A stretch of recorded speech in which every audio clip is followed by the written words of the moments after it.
Sir ভালো আছেন আপনি? আলহামদুলিল্লাহ, আপনারা সবাই ভালো আছেন? জি স্যার, জি স্যার। আলহামদুলিল্লাহ ভালো। Okay, welcome everybody to the class.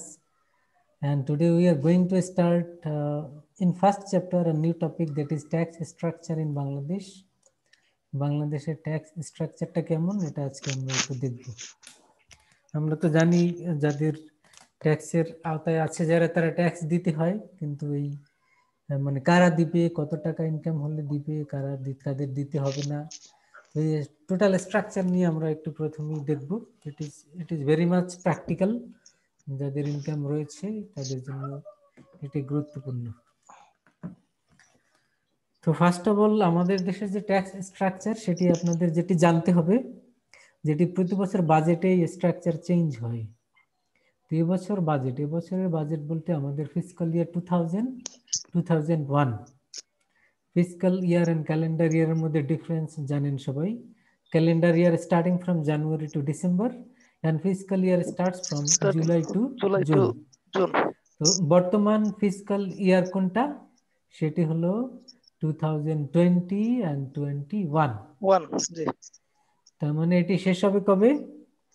শেষ হবে এই এবছরের জুন মাসে। জি। তো এখন এই যে 2021 যে অর্থ বছর বা ফিসকাল ইয়ার, এই সময়ে আমাদের দেশের যে একটি বাজেট দেয়া হয়েছে বাই দ্য গভর্নমেন্ট, সেই বাজেটে ট্যাক্সের স্ট্রাকচারটা কি আমরা সেটা দেখব। এটা বইয়ে, আপডেট বইয়ে পাবেন। আর এবছরের বাজেট যদি আপনি দেখেন, ওই বাজেটের মধ্যেও থাকবে। তো প্রথমে দেখব যাদের ইনকাম 3 লাখ। আপনার যদি ইয়ারলি ইনকাম 3 লাখ হয়, সেক্ষেত্রে আপনাকে কোনো ট্যাক্স দিতে হবে না। তো এই নিয়মটা সবারই জানতে হবে। If your income within 3 lakh in a year, তাহলে আপনাকে আর ট্যাক্স দিতে হচ্ছে না। মানে ট্যাক্স ফ্রি ইনকাম হলো 3 লাখ ফর মেল, মানে যারা পুরুষ তাদের জন্য। আর if you are a female, তো সেক্ষেত্রে আপনি আরো বেশি সুবিধা পাবেন, আরো 50,000 টাকা, মানে 3,50,000। 3,50,000 টাকা ইনকাম যদি হয়, সেক্ষেত্রে আপনাকে ট্যাক্স দিতে হবে না। এটা হলো ফার্স্ট স্ল্যাব। এটা একটা স্ল্যাব থাকে, ফার্স্ট স্ল্যাব হলো 3 লাখের মধ্যে ট্যাক্স নেই। তার পরের স্ল্যাব হলো যে পরবর্তী 1 লাখ, মানে 3 লাখ এর পরের 1 লাখ, পরের 1 লাখের উপরে আপনাকে ট্যাক্স দিতে হবে 5%। You got the point? তাহলে আপনি কাগজ কলম থাকলে লিখে নেন, up to 3 lakh tax percentage 0, next 1 lakh 5%, then next 3 lakh 10%। এটা লিখে রাখেন, মনে থাকলেও চলবে। Next 4 lakh 15%, next 5 lakh 20%।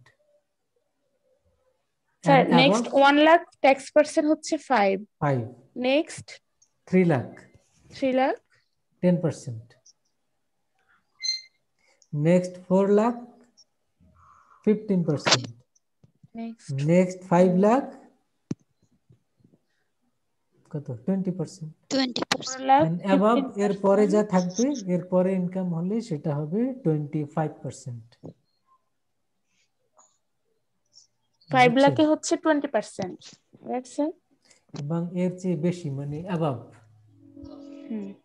Above যদি হয় 25%। বুঝছেন? জি স্যার। তাহলে এবার বলেন, একজন লোকের ইনকাম 50 লাখ, একজন লোকের ইনকাম 50 লাখ ইন এ ইয়ার, এক বছরে, 25% দিবে। তাহলে তার কত টাকা ট্যাক্স দিতে হবে? 50 লাখ যদি টাকা হয় ইনকাম। তার ইনকাম, তাহলে তার দিতে হবে 50 লাখের 25% কত? স্যার 50 লাখের 25% হবে না, এটা স্ল্যাব রেট অনুযায়ী স্যার ক্যালকুলেশন করে দিতে হবে। এটাই তো বললাম যে স্ল্যাব, এই যে যেগুলি বললাম এগুলি স্ল্যাব। আপনি হিসাব করবেন 50 লাখ টাকা ইয়ারলি ইনকাম, প্রথম 3 লাখের উপরে তো ট্যাক্স নাই। না স্যার, ওটা বাদ যাবে। ঠিক আছে, সরি স্যার। 3 লাখ প্রথমে বাদ। আপনি ওই স্ল্যাব অনুযায়ী কাগজ কলমে লিখেন সামনে যে 3 লাখ 0, নেক্সট 1 লাখ 5% কত আসে 1 লাখের? 5,000। 5,000। তাহলে লিখেন 5,000। 5,000। তারপরে নেক্সট 3 লাখের 10% কত? নেক্সট 3 লাখের 10% হচ্ছে 3,000। 3,000 আরো বেশি? 30,000। হ্যাঁ 3 লাখের 30,000 স্যার। 30,000 তাহলে লিখেন 30,000। 30,000 লিখেন। নেক্সট 4 লাখের 15% কত আসে? 4 15 60 মানে 60,000। ঠিক আছে, 4 লাখের 15% 60 হয় না? 4 15 60। জি স্যার, 60,000। নেক্সট 50 লাখের 20%, এরপরে 5 লাখের 20% কত? 1 লাখ। 1 লাখ, হ্যাঁ লিখেন 1 লাখ। এরপরে বাকি থাকলো কত? 50 লাখের মধ্যে কত গেল? যোগ করে দেখেন। 3 লাখ, তারপরে 1 লাখ, 4 5 6 7 8 9 10 11 16 16 লাখ গেল। স্যার। তাহলে বাকি থাকলো কত? 16 গেলে বাকি থাকে স্যার 34। 34 লাখের উপরে কত পার্সেন্ট? 25%। 25% বের করেন এবার কত হয়।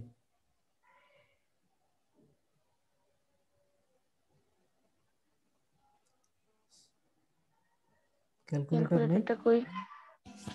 ক্যালকুলেটর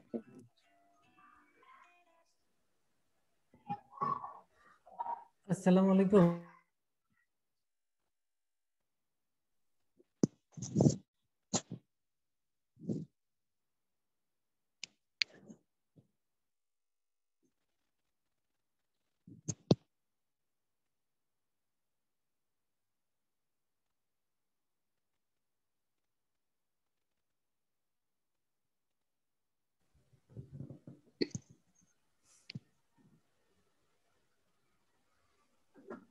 কত স্যার আসছে? 8,50,000 হয় স্যার। 8,50,000। 1,50,000। 8 লাখ। 8,50,000। 8,50,000। হ্যাঁ তাহলে তো ঠিক আছে। তাহলে সবাই শিখে ফেললেন কিভাবে বের করে। তাহলে এবার বুঝছেন? জি স্যার। জি স্যার। তাহলে 50 এভাবেই লাখ টাকা ইনকাম করলে 8,50,000 টাকা ট্যাক্স দিয়ে দিতে হবে। এই জন্যই তো স্যার আমাদের দেশে ট্যাক্স দেন চুরি করে। না এখানে তো অনেক সুবিধা আছে না, ইনভেস্টমেন্ট আছে। ইনভেস্টমেন্ট করলে আপনার সঞ্চয়পত্র কিনলে ছাড় পাবে, এফডিআর করলে ওগুলি ছাড় আরো পাবে। কিছু নিয়ম অনেক কানুন একজন আছে, এগুলি আমরা আরো জানবো যে আপনি কোথায় কোথায় স্যার এই মানে জন্যই তো আমরা ট্যাক্স দেই না স্যার, চুরি করি। কোথায় কোথায় আপনি ইয়ে পাবেন, ট্যাক্স ফ্রি ইনভেস্টমেন্ট আছে কোথায়, সে তার উপরে আপনি রিবেট পাবেন। রিবেট বলে আর কি, ট্যাক্স রেওয়ায়েত বাংলায় বলে। তো এই রিবেট কোথায় কোথায় পাবেন ওর স্যার কিছু নিয়ম আছে। কথা কেটে কেটে আসতেছে। আমার এখানে নেট প্রবলেম না ওখানে বুঝতেছি না। হতে পারে কারো একটা। সবাই কি আমার কথা শুনতে পাচ্ছেন? জি স্যার শুনতে পাচ্ছি স্যার। আমার কথা যদি সবাই শুনতে পান তাহলে, যে না শুনতে পান তার সমস্যা হতে পারে। আমার সমস্যা এখানে নেটে থাকলে তো কেউ শুনবেন না। না স্যার শুনতে পাই, বলতেছি যে মাঝে মাঝে কেটে কেটে আসে, তখন বুঝি না আর কি। লাইনে প্রবলেমই হচ্ছে।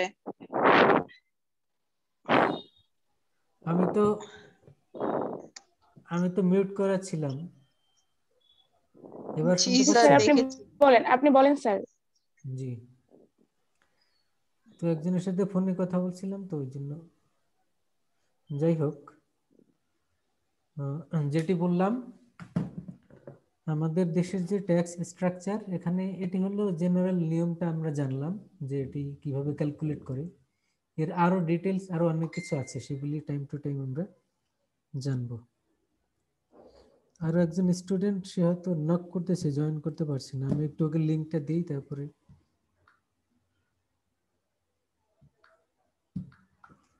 লিঙ্ক দিয়েছি। আচ্ছা, এখন বিভিন্ন মানে সেক্টর রয়েছে যেসব জায়গাতে ইনভেস্ট করলে আমরা কিছু ট্যাক্স রিবেট পাই, মানে গভর্নমেন্ট এনকারেজ করে এসব জায়গাতে ইনভেস্ট করার জন্য।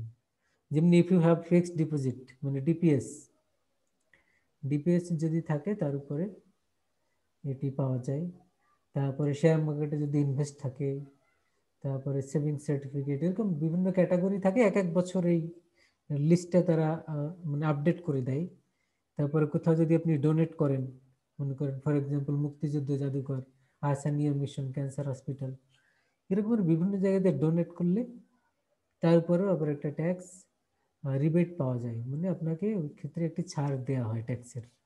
তো এখানে যেমনি 1,50,000 বের করলাম, এরপরে আবার হিসেব করে দেখা হয় যে আমি কোথায় কোথায় ছাড় পেয়েছি, সেগুলি আবার এখান থেকে বাদ দিয়ে তারপরে টোটাল ট্যাক্স পেয়াবল, মানে কত টাকা গভর্নমেন্টকে দিতে হবে সেটি বের করা হয়।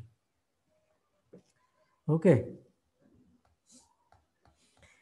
আর এই স্ট্রাকচারের সাথে আরেকটি মিনিমাম ট্যাক্স সম্পর্কে একটা আইডিয়া রাখতে হবে, সেটি হলো যে within the metropolitan area minimum tax হলো 5,000। 5,000 আপনাকে 5,000 টাকা ট্যাক্স দিতে হবে, এর নিচে কোনো ট্যাক্স নাই। তার মানে আপনার ইনকাম মনে করেন ইয়ারলি মনে করেন 5 লাখ। 5 লাখ টাকা ইনকাম হলে আপনার ট্যাক্স কত আসে বলেন তো? 3 লাখ টাকা আপনি মেল ধরেন, তাহলে 3 লাখ টাকার উপরে ট্যাক্স নাই। পরবর্তী 1 লাখের উপরে কত? 1 লাখের উপর হচ্ছে 5%। স্যার 5,000। 5,000, তাহলে তো আপনার 5,000 টাকা ট্যাক্স এমনিতেই আসে। জি স্যার। তাহলে আপনি মানে আরো যদি কম ধরি আমরা, 3,50,000 টাকা ইনকাম হলে 3,50,000 টাকা যার ইনকাম তার ট্যাক্স আসে কত? 3 লাখ টাকা বাদ, আর 50,000 টাকার উপরে 5% কত? 2,500। স্যার 2,500। তো 2,500 টাকা আপনার ট্যাক্স আসবে, কিন্তু আপনি গভর্নমেন্টকে 2,500 টাকা দিতে পারবেন না, দিতে হবে কত? 5,000। বুঝছেন? দেখছেন স্যার কত অনৈতিকতা। এটা হলো ঢাকা সিটি আর চিটং সিটি কর্পোরেশন। জি, সিটি কর্পোরেশন।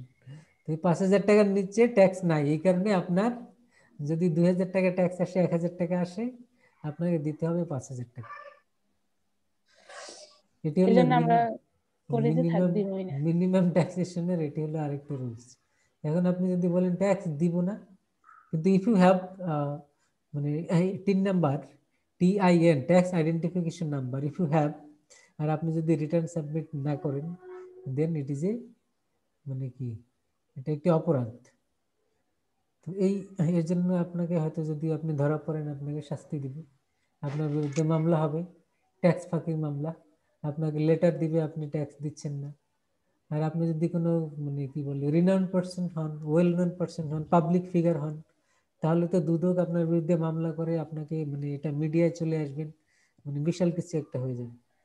আর যদি আপনি আমজাদনতা হন, কেউ আননোন হন, সেক্ষেত্রে হয়তো এত কিছু হবে না, বাট আপনাকে একটা লেটার দিবে, তারপরে আপনাকে হয়তো দেখা করতে হবে, তারপরে মানে ফাইন হবে, সেই ফাইন সহ আবার পেমেন্ট করবেন। জি, ফাইন সহ পেমেন্ট করবেন, না হলে মামলা হবে, মানে বিশাল জটিলতার মধ্যে পড়ে যাবেন যদি ট্যাক্স পেমেন্ট না করেন। আর যদি আপনার ট্যাক্স আইডেন্টিফিকেশন নাম্বার না থাকলে তো আপনি হিসাবের বাইরে, আপনার ইনকাম থাকলেও সেটা হিসাবের মানে গভর্নমেন্টের হিসাবের বাইরে। You got the point? জি স্যার। তাহলে ট্যাক্স আইডেন্টিফিকেশন নাম্বার থাকার কিছু সুবিধাও আছে, আবার এর জটিলতাও রয়েছে, যে তখন আপনার রেগুলারলি রিটার্ন সাবমিট। এখন কিছুই করা যায় না। একটা স্যার এই আমি ক্রেডিট কার্ড নিতে গেছি, সেখানেও স্যার পিন সার্টিফিকেট ছাড়া ক্রেডিট কার্ড নেওয়া সম্ভব। জি, এইসব কাজে আপনার এটা লাগবে। আপনি কোনো ট্রানজাকশন করতে, ব্যাংক অ্যাকাউন্ট, তারপরে মানে বিশেষ করে লোন নেওয়ার ক্ষেত্রে, তারপরে আপনার যদি ট্রাভেলিং, দেশের বাইরে যেতে চান, এই জাতীয় বিভিন্ন এক্সপোর্ট ইম্পোর্ট বিজনেস, বিভিন্ন কাজে এটা 3 নাম্বারটা আপনার লাগবে। আপনি ল্যান্ড কিনতে চান, অ্যাপার্টমেন্ট কিনতে চান, এসব জায়গাতে গাড়ি কিনতে চান, আপনার ট্যাক্স আইডেন্টিফিকেশন নাম্বারটি দরকার হবে। আর যাদের এটি নাই তারা আবার এইসব কাজ করতে পারবে না। তো এটি হলো এর সুবিধা, মানে এটি থাকলে অনেক কিছু সুবিধা হয়, আর এটি না থাকলে আবার এইসব কাজে অসুবিধা হয়। আবার যাদের ইনকাম কম তাদের জন্য আবার এটি থাকাটা আবার অনেক ঝামেলারও বিষয়, কারণ আপনার ট্যাক্স 5,000 টাকা না আসলেও আপনার 5,000 দিতে হচ্ছে। বুঝছেন? সবাই শুনতে পাচ্ছেন? জি স্যার। স্যার শুনতে পাচ্ছি, বুঝছি। মাসুদ করিম কি জয়েন করছেন? মাসুদ? জি স্যার। ওকে, শুনতে পাচ্ছেন আমাকে? জি স্যার, শুনতে পাচ্ছি। তো আমরা আলাপ করছিলাম ট্যাক্স স্ট্রাকচার ইন বাংলাদেশ এ নিয়ে। সেক্ষেত্রে আমরা কি বললাম, মেল এবং ফিমেলদের জন্য শুধু একটাই ডিফারেন্স, সেটি কি, যে ফার্স্ট 3 লাখ অ্যান্ড 350, ছেলেদের জন্য হলো 3 লাখ মানে ট্যাক্স ফ্রি ইনকাম, আর মেয়েদের জন্য হলো 3,50,000। এটা মনে রাখতে হবে। আর পরের যে স্ল্যাবগুলি আছে এটি সবার জন্য সমান, মানে 1 লাখ, 3 লাখ, 4 লাখ, 5 লাখ এন্ড অ্যাবাভ, এই রেটগুলি আবার সেম সবার ক্ষেত্রে। গত ক্লাসে আমরা একটি বিষয় আলাপ করেছিলাম, সেটি হলো ক্যানন অফ ট্যাক্সেশন, যেটিকে আমরা অ্যাডাম স্মিথ ক্যানন বলে থাকি। মনে আছে কি? জি স্যার, মনে আছে। কয়টা 4টা ক্যানন ক্যানন? পড়েছিলাম? 4টা। জি, 4টা ক্যানন কি কি? স্যার, ক্যানন অফ ইকুয়ালিটি, তারপর canon of economy, canon of convenience, canon of, তারপর হচ্ছে canon of productivity, canon of certainty. যে দেখতে পাচ্ছেন না, আমি তো শো করছি এখানে। স্যার আমি, ও স্যার সরি, খেয়াল করিনি। Canon of certainty, canon of economy, আর canon of convenience, convenience. Certainty, convenience, economy, এই 4টা হলো Adam Smith canon, main canon. এবং এটি যে কোনো দেশের জন্য এটি অ্যাপ্লিকেবল। আর অন্যান্য ক্যানন রয়েছে, এটি হলো Adam Smith canon because it is adopted or given by renowned economist Adam Smith, and he is the father of capitalistic economic system. অর্থনীতির জনক বলা হয় অ্যাডাম স্মিথকে, জানেন তো? জি স্যার। কিন্তু এখানে একটু ইয়ে আছে, মানে অজানা আছে, সেটি হলো তিনি কিন্তু ক্যাপিটালিস্টিক ইকোনমিক সিস্টেমের জনক, মানে সকল ইকোনমিক সিস্টেমের জনক না, মানে he adopted the capitalistic economic system. শুধু ওই ইকোনমিক সিস্টেম তার হাতেই অ্যাডভান্স হয়েছে, অনেক থিওরি তিনি ডেভেলপ করেছেন। আমেরিকার ইকোনমি যখন ডিপ্রেশনে পড়ে গিয়েছিল 1900 সালের শুরুর দিকে, তখনও তারই থিওরিতে এটি সেই রিকভারি হয়। তারপরে তার থিওরিগুলি ওয়ার্ল্ড ওয়াইড সব দেশের মধ্যে এখন অ্যাপ্লাই করা হচ্ছে। বাংলাদেশ সহ সব দেশেই তো এখন ক্যাপিটালিস্টিক ইকোনমিক সিস্টেম ফলো করে, এবং সেক্ষেত্রে he is renowned all over the world. Because হলো সব দেশেই ক্যাপিটালিস্টিক ইকোনমিক সিস্টেম ফলো করে। আমাদের দেশে যে ইকোনমিক সিস্টেম ফলো করে, it is basically the capitalistic economic system. যদিও এটিকে মিক্সড বলা হয় কারণ হলো দু একটি নিয়ম রয়েছে যেটি আবার সোশ্যালিজম থেকে এসছে, এই কারণে। But maximum rules is adopted from capitalistic economic system. You got the point? Yes sir. Yes sir. G sir. তো একটি দেশ কোন ইকোনমিক সিস্টেম ফলো করবে, এটি ডিপেন্ড করবে সেই দেশের রাষ্ট্র ব্যবস্থা, সেই দেশের সরকার কোনটাকে অ্যাডপ্ট করবে এবং কোনটাকে ইমপ্লিমেন্ট করবে। এবং তার আগে গভর্নমেন্টকে তো আবার জনগণই ম্যান্ডেট দিয়ে পারমিশন দেয়, এবং সেই অনুযায়ী আবার গভর্নমেন্ট ইকোনমিক সিস্টেম অ্যাডপ্ট করে। তো এখন আমরা যদিও মুসলিম, বাট ইকোনমিক সিস্টেম আমাদের এখানে ক্যাপিটালিস্টিক ইকোনমিক সিস্টেম। এই কারণে এই ইকোনমিটাই আমরা পড়ছি এখানে, এবং এই যে ট্যাক্সেশন বা যে রুলসগুলি আমরা শিখছি, এগুলি কিন্তু সবই ক্যাপিটালিস্টিক ইকোনমিক সিস্টেমেরই রুলস, এটি মাথায় রাখতে হবে। আর এর অল্টারনেটিভ হিসেবে, যেহেতু this is not all theory is not permitted in Islamic economic system, এই কারণে আমরা এর সাথে সাথে আবার ওই যে জাকাত, এটিও আবার এই কোর্সের সাথে সেটিও শিখবো কিছুটা। স্যার আপনি যে ইয়াতে দেখাচ্ছেন স্যার স্ক্রিনে, এটা কি স্যার পিডিএফ না স্যার? বইয়ের? হ্যাঁ বইয়ের স্যার, এটা আমাদের কি শেয়ার দেওয়া যাবে না?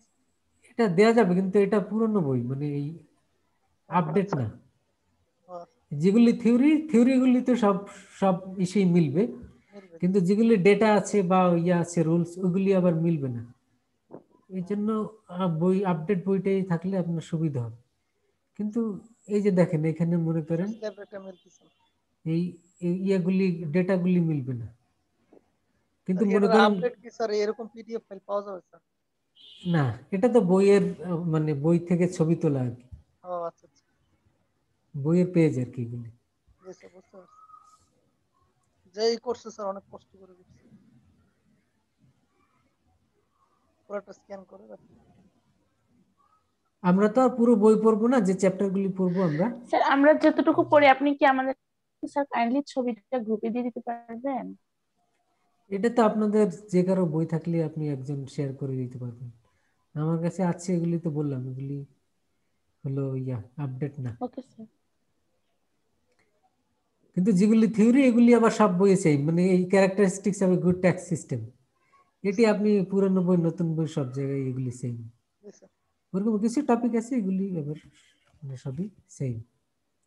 এরপরে যে টপিকটা আমরা আলাপ করতে যাচ্ছি সেটি হলো role of tax in the economic development of a country.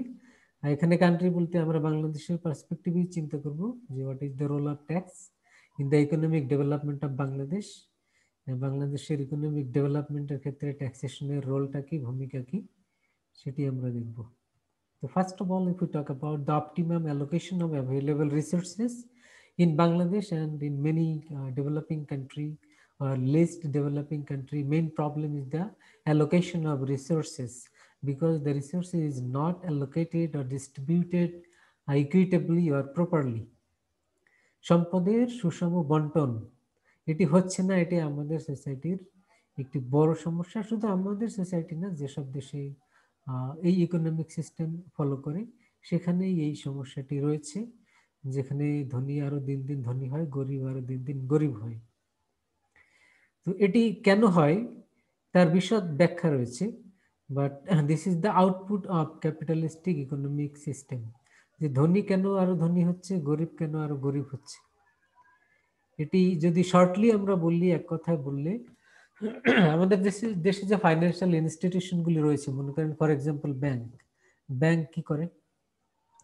Bank সকল লোকের কাছ থেকে টাকা নেয়, ডিপোজিট হিসেবে নেয়, এবং সেই টাকাগুলিকে আবার লোন হিসেবে দিয়ে থাকে। সে যখন ডিপোজিট হিসেবে নেয় তখন কিন্তু ধনী গরিব সবার কাছ থেকে নেয়। তার মানে গার্মেন্টসের একজন ওয়ার্কার যে 6,000 টাকা 8,000 টাকায় চাকরি করে, তার কাছে সেও যদি ব্যাংকে টাকা রাখে তার কাছ থেকেও ব্যাংক নিচ্ছে, আবার যে লাখ লাখ টাকা ইনকাম করে তার কাছ থেকেও কিন্তু ব্যাংক ডিপোজিট হিসেবে নিচ্ছে। তার মানে ওভারঅল দেশের সকল জনগণের কাছ থেকে ব্যাংক ডিপোজিট হিসেবে টাকা নিচ্ছে। কিন্তু সে যখন লোন দেয় তখন এই লোনটা কিন্তু আবার ম্যাস পিপলের কাছে দেয় না, পার্টিকুলার কিছু লোককে দেয়। তো ধরলাম কোনো ইন্ডাস্ট্রিতে ব্যাংক কি করলো, 100 কোটি টাকা ইনভেস্ট করলো, তার মানে এই 100 কোটি টাকার ডিপোজিট নিয়েছে কিন্তু সে থাউজেন্ডস অফ পিপলের কাছ থেকে, এবং এই থাউজেন্ডস অফ পিপলের কাছ থেকে যে ডিপোজিটটা নিয়েছে সেটি কিন্তু একটি লোকের হাতে তুলে দিল লোন দেওয়ার মাধ্যমে। তার মানে কি দাঁড়ালো? তার মানে হলো যে সম্পদ ব্যাপক লোকজনের কাছ থেকে গুটি কয়েক লোকের হাতে চলে গেল। এখন এই গুটি কয়েক লোক কারা? এরাই হলো ইন্ডাস্ট্রিয়ালিস্ট, এরাই হলো ক্যাপিটালিস্ট, এরাই হলো বিভিন্ন মানে কোম্পানির মালিক। এবং এরা আবার কি করবে? এরা এই কোটি কোটি টাকা দিয়ে বিজনেস করবে এবং সেই বিজনেসের প্রফিট তারাই ভোগ করবে, এবং সেখানে শ্রমিকদের হয়তো ন্যায্য মজুরি দিবে কিনা সেটি প্রশ্ন সাপেক্ষ। তো বা আমরা তো রিয়েলিটি থেকে জানি যে মানে শ্রমিকরা ন্যায্য মজুরি পায় না। তার মানে তারা যাদের টাকা দিয়ে বিজনেস করলো তারাই যখন আবার তাদের কোম্পানিতে চাকরি করে, ওখানে কাজ করে, তাদের যতটুকু পাওনা বা যতটুকু দেয়া দরকার সেটি কিন্তু আবার সেখানে ঠিকমতো দেয়া হচ্ছে না। তার মানে কি হলো যে মানে থাউজেন্ডস অফ পিপল যাদের সম্পদগুলি ব্যাংকের মাধ্যমে চলে গেল অল্প কিছু লোকের হাতে। তার মানে আমরা যদি দেশে 16 কোটি জনগণ ধরি আর দেশে মনে করেন 500 ইন্ডাস্ট্রিয়ালিস্ট ধরি, তার মানে 16 কোটি জনগণের টাকা চলে যাচ্ছে 500 লোকের হাতে। তাহলে কি দাঁড়ালো?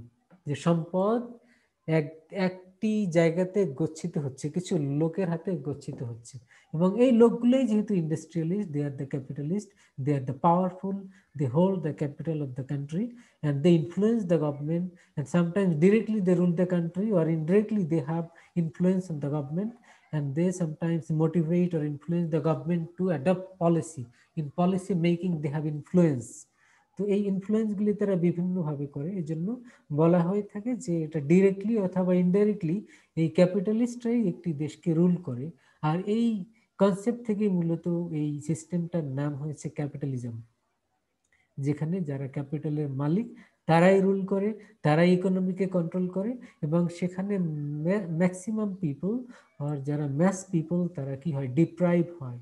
অ্যান্ড গভর্নমেন্ট এখানে ব্যর্থ হয় এই সম্পদের ডিস্ট্রিবিউশন ইকুয়ালি বা ইকুইটেবলি করার ক্ষেত্রে, কারণ এই লোকগুলির হাতে সম্পদ গচ্ছিত থাকে। এরাই আবার মজুতদারি করছে, এরাই বিজনেসকে কন্ট্রোল করছে, এরাই দাম বাড়াচ্ছে, এরাই এক্সপোর্ট করছে, এরাই ইম্পোর্ট করছে। তার মানে total economy to some extent dependent on this people. এবং এ কারণেই আমরা দেখি গভর্নমেন্ট অনেক সময় চাইলেও তাদেরকে কন্ট্রোল করতে পারে না, because they are in the government or indirectly they have influence on the government. You got the point? বুঝছেন সবাই? জি স্যার। মানে আমরা ফার্স্ট পয়েন্টে যেটি বললাম, optimum allocation of available resources. এই অপটিমাম অ্যালোকেশন মানে সম্পদের সুষ্ঠু ব্যবহার যেমনি হওয়া উচিত, বন্টন, সম্পদের সুষ্ঠু বন্টন যেমনি হওয়া উচিত সেটি ট্যাক্সেশনের মাধ্যমে হয়ে থাকে। আর যদি এটি হয় প্রপারলি তাহলে ইকোনমিক ডেভেলপমেন্ট হবে। সেই পয়েন্ট অফ ভিউ থেকে আমরা এখানে বললাম optimum allocation of available resources, যে ট্যাক্সেশনের মাধ্যমে গভর্নমেন্ট কি করে, যে লোকজনের কাছ থেকে ট্যাক্স কালেক্ট করে, যাদের বেশি ইনকাম তারা বেশি ট্যাক্স দিবে, এবং এই টাকাটাই আবার বিভিন্ন ওয়েলফেয়ার অ্যাক্টিভিটিসে আবার যখন গভর্নমেন্ট খরচ করে তাহলে কি হয়, সম্পদের সুষ্ঠু বন্টন এনশিওর হয়। এটি থিওরিটিক্যাল কথা, প্র্যাকটিক্যালি কতটুকু হচ্ছে সেটি রিসার্চের বিষয়, কিন্তু থিওরিটিক্যাল কথা হলো এভাবেই সম্পদ লোকজনের মধ্যে সুষ্ঠুভাবে বন্টন হয়। আর সুষ্ঠুভাবে বন্টন হলে ইকোনমিক ডেভেলপমেন্ট এটি এনশিওর হয়। Is it clear? Yes, sir. Secondly, raising government revenue. Raising government revenue. মানে গভর্নমেন্ট রেভিনিউ এর মেজর সোর্স হলো ইনকাম ট্যাক্স। আগেই আমরা বলেছিলাম যে গভর্নমেন্ট যে বাজেট দেয় এবং এই বাজেটের তার যে সোর্স অফ রেভিনিউ, অনেকগুলি সোর্সের মধ্যে এক নাম্বার সোর্স হলো ইনকাম ট্যাক্স। এই ইনকাম ট্যাক্স থেকেই গভর্নমেন্টের সবচেয়ে বেশি ইনকাম হয়ে থাকে। এ কারণে 2 নম্বর পয়েন্টে আমরা বললাম রেইজিং গভর্নমেন্ট রেভিনিউ, এবং গভর্নমেন্টের রেভিনিউ এই সোর্স থেকেই হয়ে থাকে। এবং গভর্নমেন্ট রেভিনিউ দিয়ে কি করবে, তার অ্যাডমিনিস্ট্রেটিভ এক্সপেন্স, তার সোশ্যাল ওয়েলফেয়ার এক্সপেন্স, এক কথায় গভর্নমেন্ট বা রাষ্ট্র পরিচালনার জন্য যাবতীয় ব্যয় সে এখান থেকে করবে, এবং তাহলে ইকোনমিক ডেভেলপমেন্ট এনশিওর হবে। Number 3, encouraging savings and investment. Savings ইনভেস্টমেন্টকে ট্যাক্সেশনের মাধ্যমে এনকারেজ করা হয়। কিভাবে করা হয়, যে ট্যাক্সের মধ্যে আমরা জানি যে রিবেটের একটি নিয়ম আছে, সেখানে বলা হয় ইফ ইউ হ্যাভ 60,000 টাকা in bank deposit, then you will get 15% rebate. তাহলে আপনার ধরলাম যে ডিপিএস আছে একটা, 1 বছরে জমা হয় 60,000, তাহলে 60,000 এর 15% কত বলেন? স্যার কত পার্সেন্ট স্যার? 15, এই 60% এর 15%, 60,000 এর 50%, 9,000 টাকা। 9,000 টাকা। তাহলে আপনার এই যদি আপনার ডিপিএস এ 60,000 টাকা 1 বছরে জমা থাকে ব্যাংকে, তাহলে 9,000 টাকা আপনি রিবেট পাচ্ছেন। মানে আপনার ওই যে আগে আমরা একটা ক্যালকুলেট করলাম না, 8,50,000 আসলো, ওই 8,50,000 থেকে এই 9,000 টাকা বাদ দিবেন। এরকমের আরো অনেক রিবেট আছে। তো সেই কত টোটাল রিবেট, ইনভেস্টমেন্টের রিবেট, সেগুলি বের করে সেটা বাদ দিতে হয়, তারপরে আসবে ট্যাক্স পেয়েবল। তাহলে আপনি এই যে 9,000 টাকা রিবেট পাচ্ছেন, কেন পাচ্ছেন? Because you have DPS. তার মানে লোকজন সবাই ডিপিএস এর প্রতি ঝুঁকে পড়বে, এনকারেজ হবে। এ কারণে বলা হলো এনকারেজিং সেভিংস অ্যান্ড ইনভেস্টমেন্ট। তার মানে people will be encourage to save and make investment because they are getting some rebate. and their total tax payable will be reduced by this rebate. এর মাধ্যমে তার payable অ্যামাউন্টটা কমে যাবে। তার মানে ট্যাক্সেশনের মাধ্যমে গভর্নমেন্ট পিপলকে এনকারেজ করে so that they can save and they can invest. Okay. Reduction of inequalities in income and wealth. Income and ওয়েলথের ক্ষেত্রে ইনইকুয়ালিটিকে রিডাকশন করে ট্যাক্সেশনের মাধ্যমে। কিভাবে? ওই যে আমরা দেখলাম স্ল্যাব, তার মানে কি আপনার নেক্সট 1 লাখ 5%, নেক্সট 3 লাখ 10%, এরকম আমরা স্ল্যাব দেখলাম। তার মানে কি যত ইনকাম বেশির দিকে যাচ্ছে ট্যাক্সের রেটটাও তত বাড়ছে। তার মানে বেশি ইনকাম হলে আপনার ট্যাক্স বেশি দিতে হবে। আবার একটা ওয়েলথ ট্যাক্সও আছে, মানে 2.5 কোটি টাকা হলে 2.5 কোটি টাকা বেশি থাকলে সেক্ষেত্রে আবার একটা পার্সেন্টেজ 25% এরকম রয়েছে, ওটি আবার এই ট্যাক্সেশনের এর বাইরে। তো এখন এই যে বিভিন্ন ধরনের আপনার ট্যাক্স ইম্পোজ করা হয়, এর মাধ্যমে কি হয়? রিডাকশন অফ ইনইকুয়ালিটি, মানে সোসাইটির মধ্যে যে ইনইকুয়ালিটি রয়েছে, বৈষম্য রয়েছে, ধনী গরিব বৈষম্য মূলত, সেই বৈষম্যকে রিডিউস করার একটা মানে প্রয়াস থাকে এখানে। মানে government is trying to reduce the inequality in income and wealth. Number 5, accelerating economic growth. Economic growth K accelerate করার একটি সুযোগ থাকে। কিভাবে?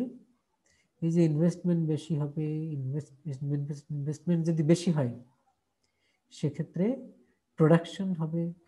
মোর investment, more production, then more economic development and economic growth.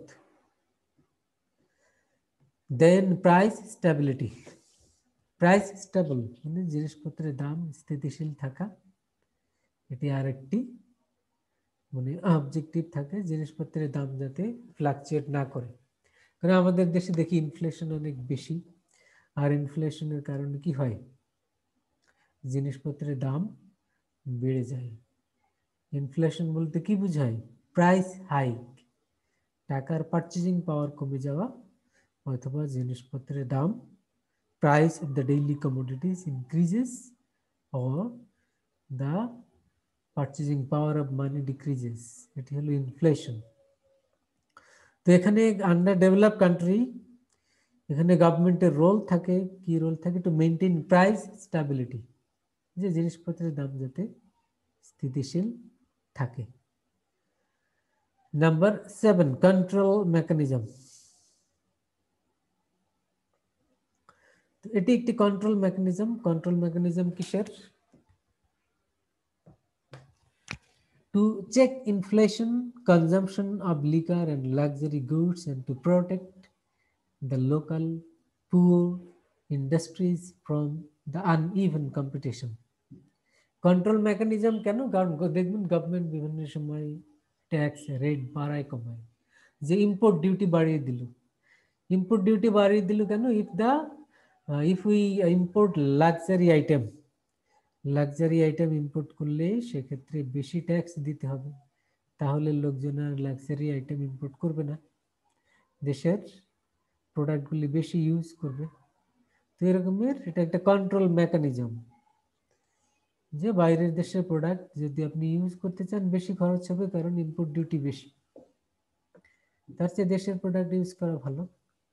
তো এটি হলো কন্ট্রোল মেকানিজম। গভর্নমেন্ট এরকম বিভিন্ন প্রোডাক্টের দাম বাড়ায় কমায়, এই কারণে যাতে লোকজন লোকাল প্রোডাক্ট, লোকাল ইন্ডাস্ট্রিগুলিকে প্রমোট করার জন্য। আমরা দেখি সে সব ম্যাক্সিমাম প্রোডাক্টেরই তো লোকাল ভার্সন থাকে। তো আমরা অনেক সময় কি করি, যে দেশের বাইরের প্রোডাক্ট কিনি বিকজ অফ কোয়ালিটি আর বিভিন্ন কারণে আমরা কিনে থাকি। কিন্তু গভর্নমেন্ট কি করলো? ইম্পোর্ট ডিউটি বাড়িয়ে দিল, তাহলে ওই প্রোডাক্টের দাম বেড়ে গেল। তখন আমরা কি করব? যে না, তাহলে বাইরের প্রোডাক্ট কেনার দরকার নেই, আমরা দেশেরটাই কিনি, ওটার দাম অনেক বেশি। এটি হলো কন্ট্রোল মেকানিজম, যে গভর্নমেন্ট এর মাধ্যমে কি করে? দে প্রমোট দ্য লোকাল ইন্ডাস্ট্রি। বাংলাদেশে কিন্তু ইন্টারন্যাশনাল কোয়ালিটি স্ট্যান্ডার্ড মেনটেন করে অনেক প্রোডাক্ট, অনেক সার্ভিস ডেভেলপ করা পসিবল, কিন্তু বিভিন্ন কারণে সেগুলি হয় না, যার কারণে আমরা বাইরের প্রোডাক্টের উপরে ঝুঁকে পড়ি। কিন্তু এটি যদি চাই যে কোনো কোম্পানি বা গভর্নমেন্ট যে কেউ, it is possible to produce the international standard আর কোয়ালিটি প্রোডাক্ট, এটি পসিবল। কিন্তু অনেকের হয়তো এরকমের কনসেপ্ট থাকে যে বাইরেরটাই ভালো, দেশেরটা ভালো না, তো তারা হয়তো বাইরেরটাই কিনবে।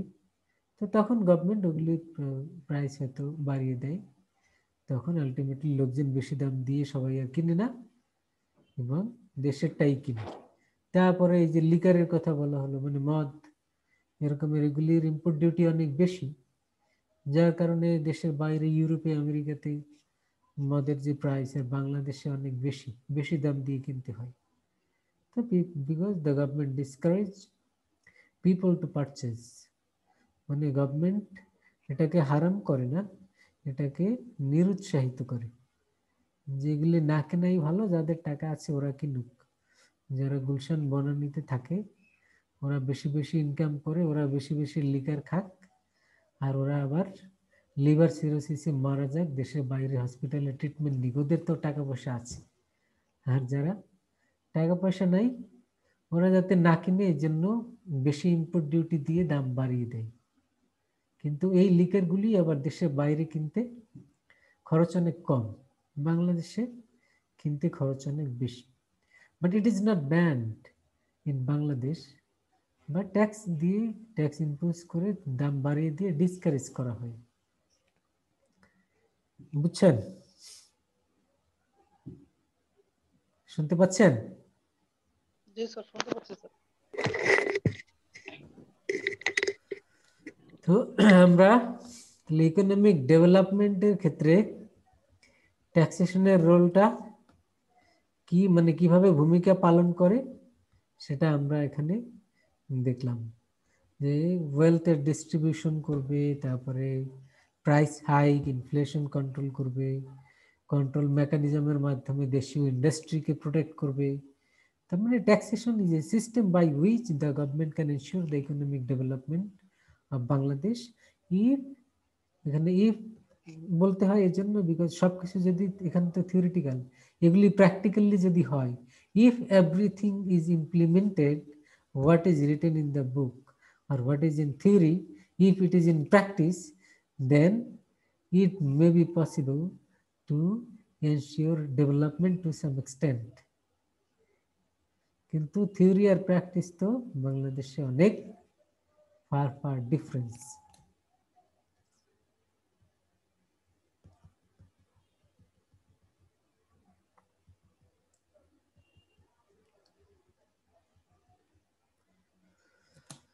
মাসুদ শুনতে পাচ্ছেন? জি স্যার। ওকে, শুনতে পাচ্ছি। মাঝে মধ্যে ইয়েস নো বলেন, নাহলে তো আপনারা শুনছেন কিনা আমি তো বুঝতেছি না, কারণ ভিডিও অন করে নাই, তারপরে রেসপন্স না করলে আমি ডিসকানেক্ট, শুনতে পাচ্ছি, শুনতে ডিসকানেক্ট, পাচ্ছি। আমি নিজে ডিসকানেক্ট হয়ে গেলেও তো বুঝবো না, আমি বলতেই থাকবো। এই জন্য যাদের সুযোগ আছে ভিডিও অন করে রাখবেন। তো এরপরে আমরা যে বিষয়টি আলাপ করব সেটা হলো ইম্প্যাক্ট, ইনসিডেন্স অ্যান্ড ইফেক্ট। এটি তিনটি টার্ম, এটি খুবই গুরুত্বপূর্ণ তিনটি টার্ম। এটি আমাদের মধ্যে ডিফারেন্স বুঝতে হবে। What do you mean by impact of taxation? What is the incidence of taxation and effect? Tax impact. Impact কাকে বলে? Impact এখানে বাংলা শব্দ খোঁজার দরকার নাই আপনার, এটা ট্যাক্সেশনের পয়েন্ট অফ ভিউ থেকে আপনার বুঝতে হবে যে ইম্প্যাক্ট বলতে আমরা বুঝবো ইমিডিয়েট মানি বার্ডেন, মানে ইমিডিয়েটলি ট্যাক্সের বার্ডেনটা কার উপর পড়ে, ট্যাক্সটাকে যার উপরে পড়বে বার্ডেনটা, এটাকেই বলা হয় impact. For example, an income tax is levied on the net income or profit of a company who is legally bound to pay it to the government. আপনি অ্যাজ অ্যান ইন্ডিভিজুয়াল আপনি গভর্নমেন্টকে ট্যাক্স দিচ্ছেন, তাহলে ইম্প্যাক্টটা কার উপর? আপনার উপর। Company tax দিচ্ছে, তাহলে ইম্প্যাক্টটা কার উপর? কোম্পানির উপর। তার মানে ইমিডিয়েট মানি বার্ডেনটা যার উপর পড়ে সেটাকে বলা হয় ট্যাক্স ইম্প্যাক্ট। তারপরে দেখবো ট্যাক্স ইনসিডেন্স। ইনসিডেন্স বলতে কি বোঝায়? It is the final money burden of tax, মানে ফাইনালি ট্যাক্সটা কার উপরে বর্তায় বা কাকে দিতে হয়। মনে করেন ভ্যাট, ভ্যালু অ্যাডেড ট্যাক্স, এই ট্যাক্সটা কোম্পানি ইম্পোজ করলো কার উপর? কোম্পানি, গভর্নমেন্ট ইম্পোজ করলো কোম্পানির প্রোডাক্টের উপর, মানে যখন সেল করবে ভ্যালু অ্যাড হবে, বিভিন্ন স্টেজেই ভ্যাট ইম্পোজ করা হয়, প্রোডাকশনের সময়, সেলসের সময়। তো মানে যতবার ভ্যালু অ্যাড হবে ততবারই ট্যাক্স দিতে হবে, এটা হলো ভ্যালু অ্যাডেড ট্যাক্স। তো এটা কার উপরে গভর্নমেন্ট ইম্পোজ করলো? কোম্পানির উপর। কোম্পানি কি করলো? এই টাকাটা নিজে না দিয়ে সে এটা শিফট করে দিল কার উপরে? কাস্টমারের উপর। এই জন্য আমরা যখন প্রোডাক্ট কিনি ওখানে লিখে দিল ভ্যাট ইনক্লুডেড, মানে কি? মানে ভ্যাটটা আপনি দিবেন, মানে কোম্পানি দিল না, সেটা শিফট করে দিয়ে দিল কার উপর? কাস্টমারের উপর। তাহলে এই আলটিমেটলি এই ট্যাক্সটা পেমেন্ট করলো কে? বার্ডেনটা কিন্তু কোম্পানির উপরে হলো না, কোম্পানি পে করছে ঠিকই, কিন্তু এটা কাস্টমারের কাছ থেকে আলাদাভাবে এটা কালেক্ট করে তারপরে গভর্নমেন্টকে পেমেন্ট করে দিচ্ছে। তাহলে এখানে কিন্তু ট্যাক্স ইম্প্যাক্ট নাই কোম্পানির উপরে, কোম্পানির উপরে ট্যাক্স ইম্প্যাক্ট নাই, কোম্পানির উপরে আছে ট্যাক্স ইনসিডেন্স। অ্যানাদার এক্সাম্পল দিই, আপনি হয়তো রেস্টুরেন্টে খেতে গেলেন, এখন তো ম্যাক্সিমাম ভালো রেস্টুরেন্টগুলিতে বিল করে দেখবেন যে প্রিন্ট আউট কপি দেয়, তার মানে ওটি হলো ট্যাক্স অথরিটি একটা মেশিন দেয় ওদেরকে, ওখানে যত টাকা সেলস সেটা রেকর্ড থাকে ওখানে। তো আপনাকে ওখানে ভ্যাট উল্লেখ করে দিচ্ছে বিলের সাথে, ওই ভ্যাটটা কিন্তু আপনি দিচ্ছেন খাওয়ার উপরে, কত টাকা আপনি খাচ্ছেন তার উপরে হয়তো 7.5% বা 10%, 15%। স্যার বড় রেস্টুরেন্ট কি, ছোট ছোট রেস্টুরেন্টে গেলেও এখন ভ্যাট দিয়ে খেতে হয়? জি, তাহলে মানে এই ভ্যাটটা কিন্তু দেওয়ার কথা ছিল ওই রেস্টুরেন্ট মালিকের, কিন্তু এখন সে কি করলো? আমাদের থেকে নিয়ে নিচ্ছে। আমাদের কাছ থেকে নিয়ে নিচ্ছে আলাদাভাবে, যে আপনি যতটুকু খাচ্ছেন আপনি ততটুকু দেন, মানে সবার কাছ থেকে সে নিয়ে নিয়ে এটা আবার গভর্নমেন্টকেই দিচ্ছে, সে নিজে মানে মেরে তাও দিচ্ছে না। আবার 15% করে পুরোটাই আমাদের থেকে নিচ্ছে। স্যার জি। দেখেন কি পরিমাণ জুলুম। তো এমনি বেশি এখন দাম দিয়ে আমরা খাবার কিনে খাই, তার উপর আবার 15% করে ট্যাক্স। তাহলে এইটাই হলো ট্যাক্স ইনসিডেন্স, মানে ওই রেস্টুরেন্টের মালিক, ওর উপরে কোনো ট্যাক্স ইম্প্যাক্ট নাই, ওর উপরে আছে ট্যাক্স ইনসিডেন্স, মানে দিচ্ছি আমরা, সে কালেক্ট করে গভর্নমেন্টকে দিয়ে দিচ্ছে। তাহলে ultimate money burden, final money burden of the tax, এটা হলো ইনসিডেন্স। ইনসিডেন্সটা কার উপর? আমাদের উপর, বুঝছেন? জি স্যার। স্যার কিন্তু স্যার আমার আমার প্রশ্ন হচ্ছে কি, এই যে ওরা আমাদের থেকে কালেক্ট করতেছে, ভ্যাট ট্যাক্স কালেক্ট করতেছে, ওরা তো এটা প্রপারলি গভর্নমেন্টকে দিচ্ছে না। না, ওরা তো যারা এখান থেকে যারা চুরি মেশিনে করতেছে। যারা মেশিনে দিচ্ছে, ওই মানে ওইখানে প্রিন্ট আউট যে বিলটা আপনাকে দিচ্ছে ওইখানে লেখা থাকে না, ওইটা ওই ভ্যাট অথরিটির সাথে ওইটা নেটওয়ার্ক কানেক্টেড থাকে, ওইটা ওদের কাছে আপডেট হয় কত টাকা ভ্যাট জমা কিন্তু হয়েছে, ওরা তো এখান সেটা থেকে পরে চুরি এসে করতে ওরা পারে স্যার। পরে এসে মান্থলি বা পরে এসে কালেক্ট করে নেয়, ওইটা ফাঁকি দিতে পারে না, কিন্তু সে যদি আপনাকে ওই বিলের কাগজটা না দেয় তাহলে সে ফাঁকি দিতে পারে। মনে করেন আপনাকে হাতে লিখে দিল বিলটা, স্যার আমরা তাহলে যেরকম জানি যে মূসক 11 যদি আমাদেরকে দেয় তাহলে বুঝতে পারবো যে আমরা ভ্যাট ট্যাক্সটা সে দিচ্ছে, ভ্যাটটা দিচ্ছে।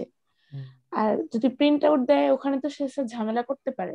ওখানে ভ্যাট রেজিস্ট্রেশন নাম্বারটা লেখা থাকে ওই, এবং ওই মেশিনটা তো ওর নিজের না, ওটা তো এনবিআর মানে ন্যাশনাল বোর্ড অফ রেভিনিউ, ওদের চ্যানেলে মেশিনটা ওরা মানে কানেক্ট করে, এবং ওই মেশিনে ওইটা রেকর্ড থাকে যে কত টাকা তার সেলস হলো।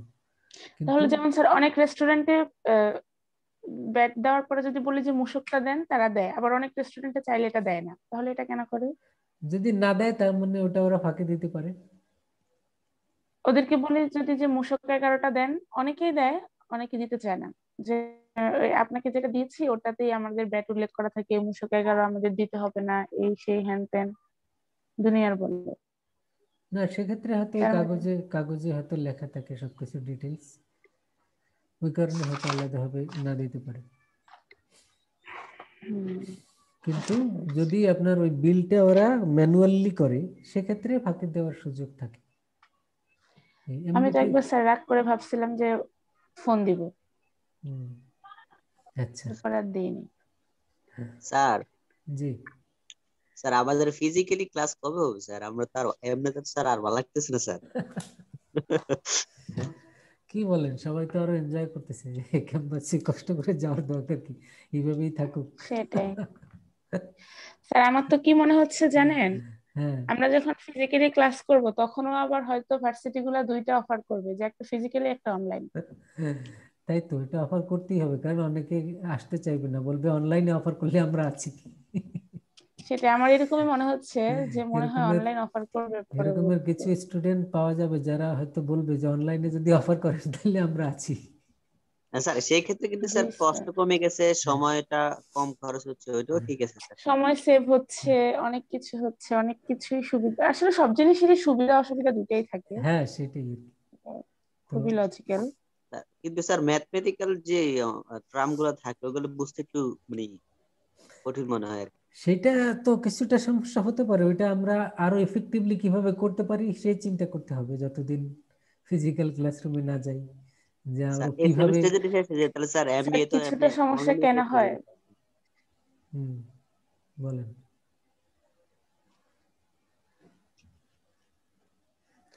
মানে ওটা আমাদের চিন্তা করতে হবে যে যে কিভাবে আরো স্যার ইফেক্টিভলি করা কিছুটা যায়।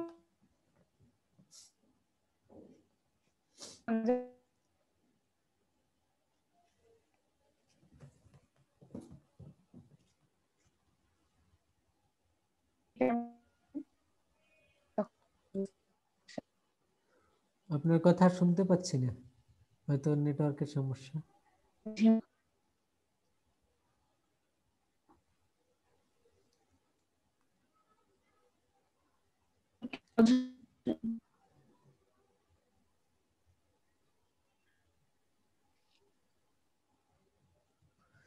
ওকে, তাহলে এর পরের পয়েন্টে আসি আমরা, effect of A tax. Effect of A tax, এই বিষয়টা কি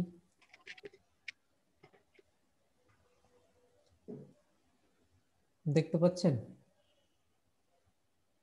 স্যার গো, কিছুই স্যার শুনি না। দেখতে পাচ্ছি। আমার কথা শুনতে পাচ্ছেন না? জি স্যার। ওকে, কেউ একজন বোধহয় শুনতে পাচ্ছেন না মনে হয়, তাহলে আপনার নেটের সমস্যা হতে পারে, নেটটা চেক করে দেখেন। Effect of a tax, it is when a tax is imposed and collected, it involves certain responses from taxpayers. মানে যারা ট্যাক্স পেমেন্ট করছে তারা পজিটিভ নেগেটিভ রেসপন্স করে থাকে, এবং সেটা হলো এক ধরনের ইফেক্ট। এবং এই ইফেক্ট পজিটিভলি যদি হয় তো আমরা বলবো ইফেক্ট অফ ট্যাক্স, আর নেগেটিভলি হলে আমরা বলবো বার্ডেন অফ ট্যাক্স। যদি নেগেটিভ ইফেক্ট হয় সেক্ষেত্রে আমরা কি বলবো, হার্মফুল ইফেক্ট হলে সেটাকে বলবো বার্ডেন অফ ট্যাক্স।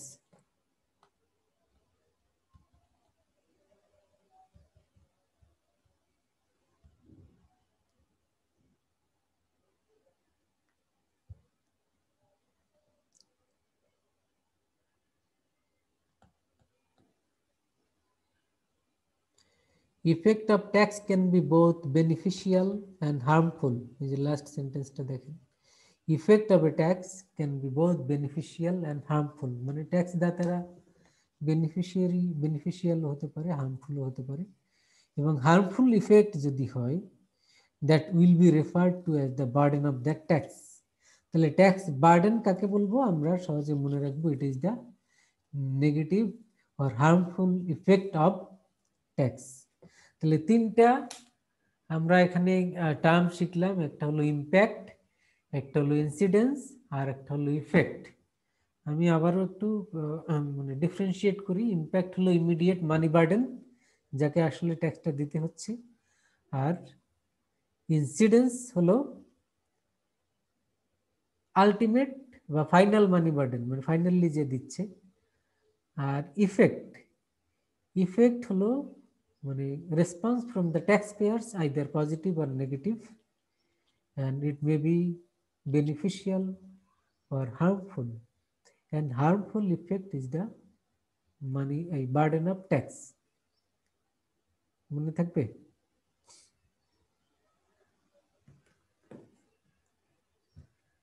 শুনতে পাচ্ছেন? জি স্যার। জি স্যার, শুনতে পাচ্ছি। তাহলে এখানে এই তিনটা টার্মটা মনে রাখবেন, যদি জিজ্ঞেস করা হয় আপনাদের পরীক্ষাতে বা যেখানেই হোক, যে ইম্প্যাক্ট বলতে কি বুঝেন, ইফেক্ট বলতে কি বুঝেন, তারপরে ইনসিডেন্স বলতে কি বুঝেন, যাতে ডিফারেন্সিয়েট করতে পারেন এতটুকু শিখলেই চলবে, যাতে আপনি তিনটার মধ্যে ডিফারেন্সিয়েট করতে পারেন।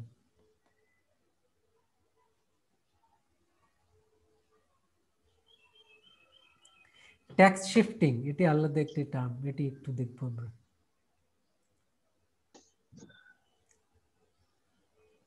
ট্যাক্স শিফটিংটা কি? The process of transferring the direct money burden of A tax to another person. তার মানে আগে যে আমরা একটা এক্সাম্পল দিয়েছিলাম যে ভ্যাট দিতে হচ্ছে কোম্পানির, কিন্তু কোম্পানি এটি কি করলো, শিফট করে দিল। শিফট করে দিল কার উপর? কনজিউমারের উপর। এটিকে বলা হয় ট্যাক্স শিফটিং। এটি তাহলে কি বলবো? The process of transferring the direct money burden of A tax to another person is known as the shifting of tax. Example তো আমরা বললাম যে কাস্টম ডিউটি, তারপরে ভ্যালু অ্যাডেড ট্যাক্স বা ভ্যাট, এগুলি হলো, এগুলি পেমেন্ট করে কে? পেড বাই দ্য ম্যানুফ্যাকচারার, মানে কোম্পানি পে করে, কিন্তু আলটিমেটলি এটি কনজিউমার পেমেন্টটা করে থাকে, ওরা কালেক্ট করে, কোম্পানি আবার এটি পেমেন্ট করে। বুঝছেন? একটি প্রোডাক্ট ইম্পোর্ট করা হলো, ইম্পোর্ট ডিউটি বাদ দিয়ে এই প্রোডাক্টের ইউনিট কস্ট 10 টাকা, প্রফিট সহ, তাহলে এটি মার্কেটে বিক্রি হবে কত? ধরলাম 15 টাকা। কিন্তু এর যে ইম্পোর্ট ডিউটি আছে, সেই ইম্পোর্ট ডিউটির কারণে মার্কেটে একটি বিক্রি হচ্ছে 50 টাকায়। বুঝছেন? তাহলে ইম্পোর্ট ডিউটিটা দিচ্ছে কে? কনজিউমার। লেস চিপস আছে না, লেস চিপস দেখেছেন? জি স্যার। ইন্ডিয়া থেকে জি। আসে, ইন্ডিয়া থেকে আসে, আমেরিকা থেকেও আসে। এগুলির দাম কত?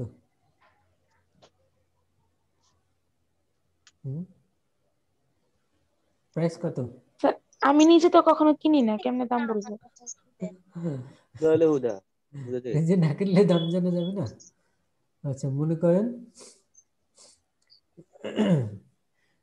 180, 200, 250, মানে বিভিন্ন প্যাকেটের সাইজ আছে আর কি। তো এখন এটা ইন্ডিয়াতে বিক্রি হচ্ছে 25-30 টাকায়, আর বাংলাদেশে বিক্রি হচ্ছে 150 টাকায়। তাহলে কি হলো? এটা কেন? Because of import duty. তাহলে ইম্পোর্ট ডিউটির কারণে স্যার দরকার কি তাহলে এই চিপস খাওয়া? দরকার নাই, কিন্তু খাচ্ছে তো লোকজন। অনেক কিছুই তো দরকার নাই, তারপরে তো লোকজন খাচ্ছে। এই যে ভ্যাট ভ্যাট দিয়ে আপনার সিগারেটের দাম অনেক বেশি তো এখন। একটা সিগারেটের দাম কত? 8 টাকা 10 টাকা মনে হয়। ওটাও তো আমরা কিনি না, এই জন্য জানি না, কেউ কিনলে হয়তো জানবেন। তাও তো বেশি বেশি খাইতেছে স্যার। তাও তো স্যার লোকজন খাচ্ছে। আমার তো এই যে 15 টাকা চিপস, স্যার যে এই 15টা চিপসও দেয় না, 15 টাকা নিচ্ছে, 10টা চিপসও দেয় না। একটু চিপস দেয়, 15 টাকা 20 টাকা নিয়ে নেয়। আর 250 টাকা দিয়ে চিপস কিনে খাওয়ার কোনো মানে? খাচ্ছে তো লোকজন, এবং ব্যাপক আকারেই খাচ্ছে। আপনি হয়তো এখনো কিনেন না, এই জন্য জানেন না, কিন্তু সোসাইটির ব্যাপক জনগোষ্ঠী এটি কিনছে, না হলে তার দেশে ইম্পোর্ট হতো না। তো এখন জি স্যার, তা তো অবশ্যই। এখন বিষয়টি হলো যে এটি দরকার কি, এটি একটি মানে গুরুত্বপূর্ণ কথা, এটি দরকার কি। তো এটি হয়তো আপনার কাছে দরকার নাই, কিন্তু সোসাইটির সাম ক্লাস অফ পিপল, যারা আবার এই চিপসটি না পেলে আবার হয়তো বিরক্ত হয়, গভর্নমেন্টের উপরেও বিরক্ত হয় যাদের ঘুষের টাকা আছে। যে কেন পাচ্ছি না, তারা হয়তো বিরক্ত হয়। তো এরকমের অনেক প্রোডাক্টই আছে, এর মধ্যে কিছু কিছু নেসেসারি প্রোডাক্ট, কিছু কিছু লাক্সারি প্রোডাক্ট। আর লাক্সারি প্রোডাক্টের তো এই কারণে দাম বাড়ায় যাতে লোকজন কম কিনে, দেশীয় ইন্ডাস্ট্রি যাতে প্রমোট করে। তো এখানে যে বিষয়টি বলতে চাচ্ছিলাম সেটি হলো এই যে দাম বেশি দিচ্ছি আমরা, এটি কিন্তু ওটি খুব ভালো প্রোডাক্ট, এর কোয়ালিটি অনেক ভালো, এজন্য বেশি দিচ্ছি না, এটা বেশি দিচ্ছি বিকজ অফ ইম্পোর্ট ডিউটি। আর এই ইম্পোর্ট ডিউটির কারণে আজ তো বেশি টাকা দিয়ে আমরা কিনছি, তাহলে এই ইম্পোর্ট ডিউটিটা দেওয়ার কথা ছিল কার? কোম্পানির, মানে ইম্পোর্টারের। কিন্তু আসলে দিচ্ছে কে? এটা দিচ্ছি আমরা। তার মানে এই যে ট্যাক্স শিফট করে দিল, এই প্রসেসটাই হলো ট্যাক্স শিফটিং, আমাদের উপরে শিফট করে দিল, এটাই হলো ট্যাক্স শিফটিং।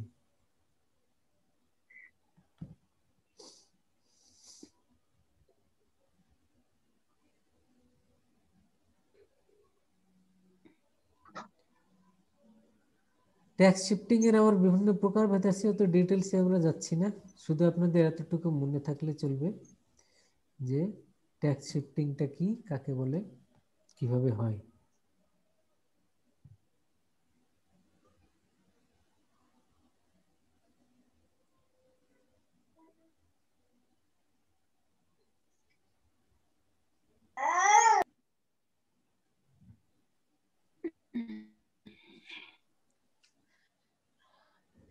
আজকে এত মাথা ব্যথা করে, ক্লাস করতে কষ্ট হচ্ছে। আজকে শেষ করে দেবো, আজান দিলেই আমরা ক্লাস শেষ করে দেবো। আজানের পরে আর কন্টিনিউ করব না, আজান পর্যন্তই করব। আর আগামী ক্লাসে একটু ওই যে 40-45 এর মধ্যে সবাই জয়েন করবেন, তাহলে নামাজের টাইমও তো আবার এদিকে মানে পিছাবে আর কি, মাগরিব। তাহলে মাগরিব পর্যন্ত আমরা মাগরিব আমাদের পর্যন্ত আরেকটা ক্লাস থাকে, তো ওটাই শেষ হয় 4:30টায়, তারপর নামাজ পড়তে পড়তে দেখা যায় মানে একটু লেট হয়ে যায়। একটু মানে আগে করলে সুবিধা, তাহলে আর নামাজের বিরতি দিয়ে আবার আর শুরু করতে হবে না, একবারই শেষ করে দেবো। আবার কি এখন নামাজ পড়ে আবার ক্লাস জয়েন করব? না, আজকে আর করব না, আজকে নামাজ পর্যন্তই রাখবো। ও আচ্ছা আচ্ছা, আজান তো দিয়ে ফেলছে আমাদের এখানে, এই জন্য। আচ্ছা, আমরা 2-1 মিনিটের মধ্যে শেষ করে দিচ্ছি। ট্যাক্স স্ট্রাকচার ইন বাংলাদেশ, এটা তো শুরুতেই আমরা পড়ে নিলাম।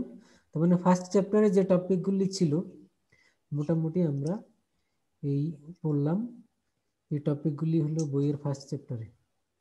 তো আগামী ক্লাসে হয়তো অন্য চ্যাপ্টারে যাব, আর আপনারা এই এখান থেকে যা যা পড়লাম একটু মনে করিয়ে দিচ্ছি। দেখেন আমরা ডেফিনিশন পড়েছি, তারপরে আমরা পড়েছি ক্যারেক্টারিস্টিক্স, তারপরে ক্যানোনিক স্যার আমাদের এই ট্যাক্সেশন। কোর্সে কি কোনো ম্যাথ আছে? ম্যাথ আছে সামনে, মানে এই চ্যাপ্টারে নাই, আরো সামনের দিকে এর পরের চ্যাপ্টারে হয়তো টুকটাক পাবো, তারপরের চ্যাপ্টারে থাকবে, পরবর্তী চ্যাপ্টারগুলিতে। আর ফাইনালি যে ম্যাথটা আমাদের শিখতে হবে সেটি হলো ট্যাক্স রিটার্ন কিভাবে সাবমিট করতে হয়, ট্যাক্স কিভাবে ক্যালকুলেট করতে হয়, রিটার্ন কিভাবে সাবমিট করতে হয়। এটা মূল, এটাই আমাদের টার্গেট, যে after completing the course you will be capable to prepare your return submission. Return submission নিজেরটা আপনি নিজে তৈরি করতে পারবেন, সেটি যাতে করতে পারেন, নিজের জন্য ওইটা জানাটাই আমাদের টার্গেট। কারণ এটি না শিখলে তো আর এই কোর্সে আপনি কি শিখলেন? নিজের ট্যাক্স যদি নিজে ক্যালকুলেট করতে না পারেন, ট্যাক্স লয়ারের কাছে যেতে হবে না সেক্ষেত্রে। আপনি এটা নিজেরটা নিজেই পারবেন, সেই রুলস গুলি আমরা জানবো, ওই ক্যালকুলেশন গুলোই হলো ম্যাথ। এগুলি কিভাবে ক্যালকুলেট করতে হয় এটাই ম্যাথ। তো এরপরে ক্যানন পড়লাম আমরা, ক্যাননের পরে economic development of Bangladesh, role of tax যেটি পড়লাম, আর tax structure in Bangladesh. So এগুলি ছিল আমাদের ফার্স্ট চ্যাপ্টারের টপিক, আমরা কভার করলাম।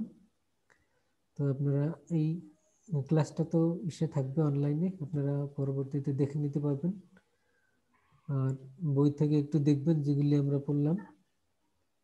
এখানে বইয়ের শেষের দিকে কিছু সুবিধা আছে, আপনারা এগুলি একটু দেখবেন, তাহলে কনসেপ্টগুলি ক্লিয়ার হবে। যে এমসিকিউ দেয়া আছে, মাল্টিপল চয়েস কোশ্চেন, এই কোশ্চেনগুলি আপনি দেখলে এখানে অনেক কিছুই যেগুলি আলাপ করলাম এগুলি ক্লিয়ার হবে। যে ট্রু ফলস দেয়া আছে, আনসারও সাথে দেয়া আছে, এগুলি দেখবেন। তো আমরা ভাইভাতে অনলাইনে হলে তো শর্ট টাইপের কোশ্চেনই বেশি করি, তো সেক্ষেত্রে এইসব কোশ্চেন অ্যান্সার আপনার জন্য সুবিধা দিবে। ওকে, কারো যদি কোশ্চেন থাকে বলেন, কোনো কিছু না বুঝলে, জানার থাকলে বলতে পারেন এবার।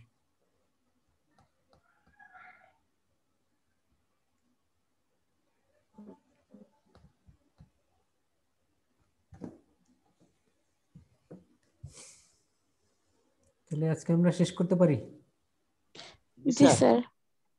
ইনশাআল্লাহ। আর আগামী ক্লাসে আমরা হয়তো ব্রেকের পরে আরো কন্টিনিউ করব, আগে থেকে মাথায় রাখেন। ইনশাআল্লাহ ওকে স্যার। স্যার। ইনশাআল্লাহ। Best sir of luck. আসসালামু আলাইকুম। আসসালামু আলাইকুম। ওকে স্যার, ভালো আসসালামু থাকবেন। আলাইকুম স্যার। আসসালামু আলাইকুম। ওয়ালাইকুম আসসালাম। আসসালামু আলাইকুম স্যার। ওয়ালাইকুম আসসালাম।